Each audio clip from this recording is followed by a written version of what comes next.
ঈদে মিলাদুন নবী কবে? ঈদে মিলাদুন নবী উপলক্ষে কিছু করণীয় আছে কিনা, এই দিনে কোনো আমল আছে কিনা? ঈদে মিলাদুন নবী মানে হলো নবীর জন্মের ঈদ, আনন্দ।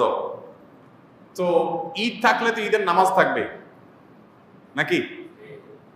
তো 12 রবিউল আউয়ালকে যদি আমরা ঈদে মিলাদুন নবী বলি, তাহলে ঈদ তিনটা হলো, ঈদ উল ফিতর, ঈদ উল আজহা আর ঈদে মিলাদুন নবী। তাহলে ঈদ উল আজহা, ঈদ উল ফিতরের তো নামাজ আছে আমরা জানি, ঈদে মিলাদুন নবীর নামাজ কখন আছে? কোন নামাজ নাই। তো বোঝা গেল যে আসলে ঈদে মিলাদুন নবীর নামে কোনো ইবাদতের উপলক্ষ, কোনো অকেশন ইসলামের শরীয়তে কোথাও নাই। তবে এটা ঠিক, এই কথাগুলো আমরা বললে আমাদের কিছু ভাই, যারা আমাদেরই ভাই, মুসলিম ভাই, হয়তোবা তারা মনে কষ্ট পান। তারা মনে করেন যে এরা নবীর দুশ্মন, এদের মনের ভিতরে নবীর মহব্বত নাই, নবীর ভালোবাসা নেই। ভাই, নবী সাল্লাল্লাহু আলাইহি ওয়াসাল্লামের জন্ম দিবস উদযাপন করলেই তার প্রতি ভালোবাসা আছে, আর না করলে নাই। এই যোগ বিয়োগ করা এত সহজ, শর্টকাটে হিসাব করার ক্ষমতা আপনারা কে দিছে? এই অধিকার আপনাকে কে দিছে? ব্যাপারটা এরকম হয়েছে যে দেশের প্রতি আমার ভালোবাসা আছে কিনা। আপনি আমার দল করেন, তাই আমি বলবো আপনি দেশপ্রেমিক। আপনি আমার দল করেন না, তা আপনি দেশদ্রোহী। ব্যাপারটা সেরকম হয়ে গেল না ভাই? আমার দেশপ্রেম জাহির করার জন্য আপনার দল করেও তাই প্রমাণ করতে হবে, এটা যেরকম অযৌক্তিক, ঠিক একইভাবে নবী করিম সাল্লাল্লাহু আলাইহি ওয়াসাল্লামের জন্ম দিবস উদযাপন করে তার প্রেম, তার ভালোবাসা জাহির করতে হবে, এটাও এরকম অযৌক্তিক। দেখুন, আমরা একটু ঘাটাঘাটি করি ভাই, আজকাল তো আলহামদুলিল্লাহ অনেক সহজ হয়ে গেছে। আপনি একটু অনলাইনে একটু সার্চ দেন, জন্মদিবসের জন্ম কবে, জন্মদিবস উদযাপনের জন্ম কবে। পৃথিবীতে জন্মদিবস উদযাপনের এই কালচার, এটারও তো জন্ম হয়েছে নাকি? নাকি আদম আলাইহিস সালাম থেকে শুরু হয়েছে? এটাও তো শুরু হয়েছে। একটু ঘাটাঘাটি করে দেখেন, আপনি অবাক হবেন। খ্রিস্টানরা পর্যন্ত তাদের ধর্মীয় ভাবে জন্মদিবস উদযাপন করাটাকে তারা নিষিদ্ধ করেছে।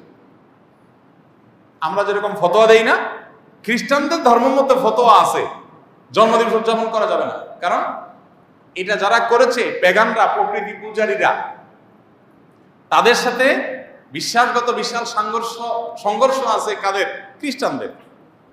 কালের আবর্তে খ্রিস্টানরাই এসে সেটা আবার নিজেদের গায়ে ধারণ করেছে। তারা এখন তাদের নবীর জন্মদিবস উদযাপন করে। আমরা মুসলমানদের অনেকে বহু পরে এসে, মিশরের এক শাসক, তিনি এসে চিন্তা করলেন খ্রিস্টানরা তাদের নবীর জন্মদিবস পালন করে, আমাদের নবীর জন্মদিন আমরা পালন করলে সমস্যা কি, এই শুরু করলেন তিনি। এবং তারপর থেকে এটা শুরু হয়ে গেল। ডক্টর আব্দুল্লাহ জাহির রহমতুল্লাহ রাহে বেলায়েত বইতে বিস্তারিত ইতিহাস পাবেন, পড়ে নেবেন। তা আপনি একটু অনলাইনে সার্চ দেন না, তাহলে তো পেয়ে যাবেন জন্মদিবসের উদযাপনের জন্মটা কবে থেকে। আমাদের প্রিয় নবী সাল্লাল্লাহু আলাইহি ওয়াসাল্লাম নিজে তার জন্মদিবস উদযাপন করেছেন?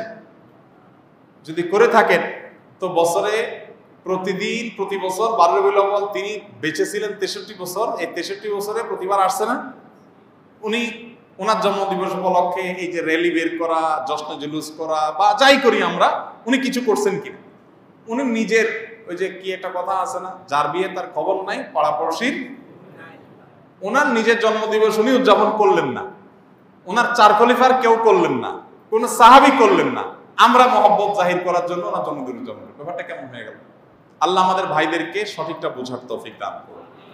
যারা করছেন তারা নবী সাল্লাল্লাহু আলাইহি ওয়াসাল্লামের মহব্বতই হয়তোবা করছেন, তাদের প্রতি তাদের যে আবেগ আছে, তাদের যে নবীর প্রতি ভালোবাসা আছে, ভালোবাসাটাকে আমি শ্রদ্ধা করি, কিন্তু ভালোবাসা প্রকাশের পদ্ধতিটা অবশ্যই কি হতে হবে? সঠিক হতে হবে। অতএব ঈদে মিলাদুন নবী নামে আলাদা কোনো অকেশন, ইবাদত হিসাবে এরকম কোনো কিছু শরীয়ত রাখে না, এবং এটা না সাহাবায়ে কেরাম, খুলাফায়ে রাশিদিন কারোর মধ্যে এর কোনো নজির ছিল। বরং উল্টা, এটা অন্য ধর্মাবলম্বীদের সংস্কৃতি হওয়ার কারণে আমাদের সেটা বর্জন করা